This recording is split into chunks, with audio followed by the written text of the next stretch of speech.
ഒരിക്കൽ ബുദ്ധൻ ഒരു വൃക്ഷച്ചുവട്ടിൽ ധ്യാനിച്ചുകൊണ്ടിരിക്കുകയായിരുന്നു. പെട്ടെന്ന് അവിടേക്ക് കോപാകുലനായ ഒരു ധനികൻ കടന്നു വന്നു. എന്നിട്ട് ബുദ്ധനോട് വളരെ മോശമായി സംസാരിക്കുവാൻ തുടങ്ങി. ധനികൻ മനസ്സിൽ വിചാരിച്ചിരുന്നത് ബുദ്ധനും അതേ രീതിയിൽ തന്നെ സംസാരിക്കുമെന്നാണ്.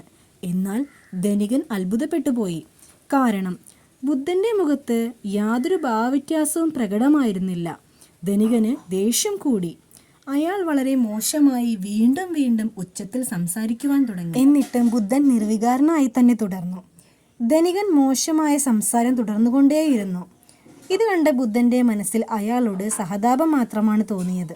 ധനികൻ എത്രത്തോളം മോശമായി പെരുമാറാൻ കഴിയുമോ അത്രത്തോളം മോശമായി തന്നെ തുടർന്നുകൊണ്ടേയിരുന്നു. കുറച്ചു സമയം കടന്നുപോയി. ധനികൻ തോൽവി സമ്മതിച്ചു.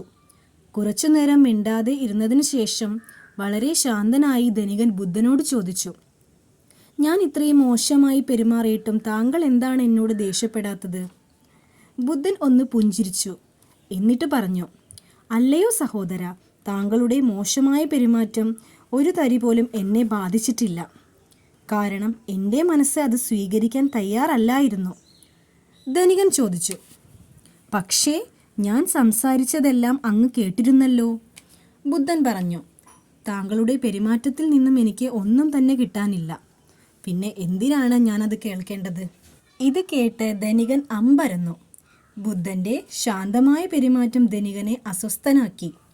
ധനികനെ നോക്കി ബുദ്ധൻ പറഞ്ഞു, നീ നിന്നോട് തന്നെയാണ് മോശമായി പെരുമാറിയത്.